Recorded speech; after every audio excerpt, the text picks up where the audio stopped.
کوشش کروں گا توحید کہتے کسے ہیں، شرک کہتے کسے ہیں۔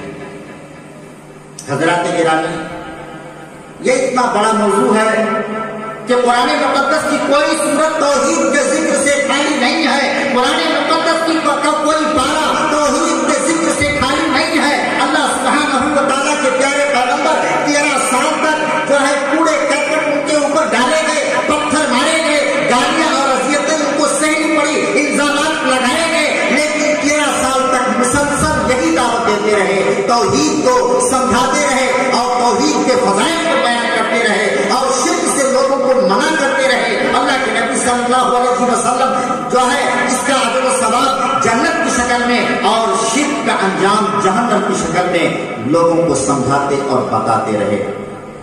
عزیزان ملت، توحید یہ ہے کہ اللہ کو ایک مانا جائے، اس کی ذات کے اندر، اس کی عبادت کے اندر، اس کی صفات کے اندر۔ اللہ سبحانہ و تعالیٰ هو الاول والآخر والظاہر والباطن وهو بكل شيء علیم، وہی اول ہے، جب کچھ نہیں تھا تو وہ تھا اور جب کچھ نہیں رہے گا تو وہ رہے گا۔ اللہ سبحانہ و تعالیٰ جس کے لیے کوئی مثال نہیں بیان کی جا سکتی، جس کی کوئی کیفیت نہیں بیان کی جا سکتی، اللہ سبحانہ و تعالیٰ ہمیشہ سے ہے، مستقل اس کی مکمل ذات ہے، جلال و جمال والی، شان والی، جس نے اپنے آپ کو نور کے پردے میں چھپا لیا۔ اگر وہ نور کا پردہ اللہ سبحانہ و تعالیٰ ہٹا دے تو اس کی نگاہ مخلوقات پہ جس پہ بھی پڑے گی اس کو جلا کر کے راکھ کر دے گی، جلا کر کے بھسم کر دے گی۔ موسیٰ علیہ السلام نے شوق دیدار کرنا چاہا، کہا اللہ وہ تجھے دیکھنا چاہتا ہوں، فرمایا نہیں دیکھ سکتے۔ اصرار کیا دیکھنا چاہتا ہوں، کہا دیکھو سامنے پہاڑ کی طرف، فَإِنِ اسْتَقَرَّ مَكَانَهُ فَسَوْفَ تَرَانِي، اگر وہ پہاڑ اپنی جگہ پہ ٹھہرا رہ گیا تو تم مجھے دیکھ سکو گے۔ لیکن اللہ نے اپنی تجلی جب اس پہاڑ کے اوپر ڈالی تو پہاڑ ٹکڑے ٹکڑے اور ریزہ ریزہ ہو گیا۔ موسیٰ علیہ السلام بے ہوش ہو کر کے زمین کے اوپر گر پڑے۔ عزیزان ملت، اللہ سبحانہ و تعالیٰ کی ایک مستقل ذات ہے، نہ اس کو ماں اور باپ ہے، نہ اس کو بیوی اور بچے ہیں، نہ اولاد ہے، بیٹا اور بیٹیاں نہیں، وہ اکیلا ہے اپنی ذات کے اندر، اس کی ذات سے کوئی نہیں نکلا۔ یہ جو عقیدہ اپنایا گیا نور من نور اللہ کہ محمد صلی اللہ علیہ وسلم اللہ کے نور سے ہیں، اللہ تبارک و تعالیٰ سے کوئی چیز نہیں نکلی۔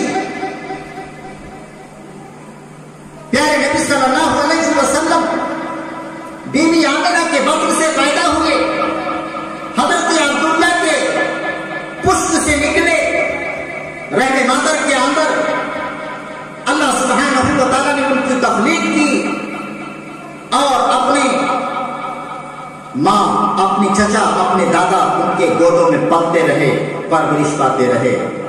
محمد ابن عبداللہ جن کا نام ہے، عزیزان گرامی اس تفصیل کے اندر ہم نہیں جانا چاہتے، بس یہ بتانا چاہتا ہوں کہ اللہ سبحانہ و تعالیٰ کی ایک الگ مستقل ذات ہے، لیکن ظالموں نے کہا وہی تو مستقل عرش کا خدا ہو کر ادھر پڑا ہے مدینہ میں مصطفیٰ ہو کر، کہاں رہ گئی توحید، کہاں رہ گیا ایمان؟ اللہ سبحانہ و تعالیٰ کی ذات کے اندر کوئی شریک نہیں ہو سکتا، کوئی اس کا پارٹنر نہیں ہو سکتا، اس کی ذات سے کوئی نہیں نکلا، نہ وہ کسی کی ذات سے نکلا، اکیلا ہے اپنی ذات کے اندر۔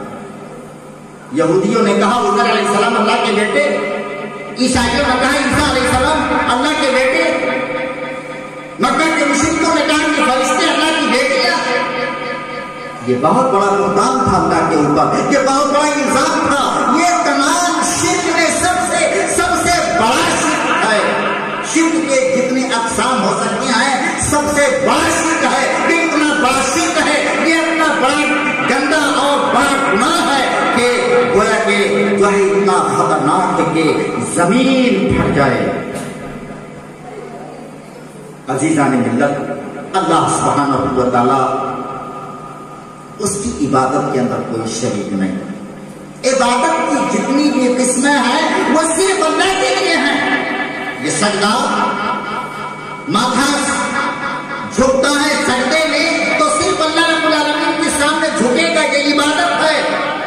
دعا عبادت ہے، صرف اللہ سے کیا جائے گا۔ نظر و نیاز عبادت ہے، صرف اللہ سے کیا جائے گا۔ اگر کوئی شخص اللہ کے سامنے بھی جھکتا ہے اور غیر اللہ کے سامنے بھی جھکتا ہے، مزاروں کے سامنے بھی جھکتا ہے، باباؤں اور خواجاؤں کے سامنے بھی جھکتا ہے، تو اس کا ایمان سلامت نہیں، وہ شرک میں مبتلا ہو گیا۔ اللہ کی عبادت کے اندر کوئی شریک نہیں ہے، وہ اکیلا ہے اپنی عبادت کے اندر، اپنی ذات کے اندر۔ اللہ سبحانہ و تعالیٰ اکیلا ہے اپنی صفات کے اندر، اپنے افعال کے اندر، جو وہ کر سکتا ہے کوئی دوسرا وہ کام نہیں کر سکتا۔ جو خوبی اور وشیشتا اس کی ہے، جو صفات اس کے ہیں، وہ صرف اسی کے لیے ہے، اسی کے لیے ہی ماننا، یہی توحید ہے۔ لیکن اللہ کے اندر بھی وہ صفت ماننا اور کسی نبی کے اندر بھی وہ صفت ماننا، یہی تو شرک۔ جیسے مثال کے طور پر انہ علیم بذات الصدور، اللہ کی بہت سارے صفات ہیں۔ ایک صفت یہ ہے کہ وہ سینے کے دل کی بات کو جانتا ہے، یہ اللہ کی خوبی ہے۔ اب اللہ کی جب یہ خوبی ہے تو یہ خوبی کسی اور کے اندر نہیں ہو سکتی۔ اگر انسان یہ خیال کرتا ہے، یہ عقیدہ رکھتا ہے کہ نارمل مٹی کے نیچے دبا ہوا یہ بابا یہ بھی ہمارے دل کی بات کو جانتا ہے، تو اللہ رب العالمین کے بارے میں بھی مانا کہ اللہ دل کی بات کو جانتا ہے، اور بابا کے بارے میں بھی مانا کہ یہ بھی دل کی بات جانتے ہیں، تو یہی پارٹنر بنانا ہوا، یہی شریک کرنا ہوا، اسی کو کہتے ہیں شرک۔ تو اللہ کی توحید کے اندر خلل نہ ڈالیں۔ اللہ رب العالمین ایک ہے، اپنی ذات کے اندر، اپنی عبادت کے اندر، اپنی صفات کے اندر، اپنے افعال کے اندر، بس جو اللہ کر سکتا ہے وہ کوئی نہیں کر سکتا۔ جو حق اللہ کا ہے وہ کسی اور کا نہیں، جو صفت اللہ کی ہے وہ کسی اور کے اندر نہیں مانا جائے گا۔ اسی بات کو توحید کہتے ہیں۔ بہت ہی عظیم الشان ہے توحید، بہت ہی، تمام گناہوں میں سب سے بڑا شرک ہے۔ اللہ سبحانہ و تعالی ہم تمام لوگوں کو نیک اعمال کی توفیق عطا فرمائے۔ اللہ اپنی رحمت سے ہم سب کی مغفرت فرمائے، ہم سب کے والدین کی مغفرت فرمائے۔ اللہ سبحانہ و تعالی ہماری اس بیٹھک کو، ہماری اس مجلس کو قبول فرمائے۔ الہی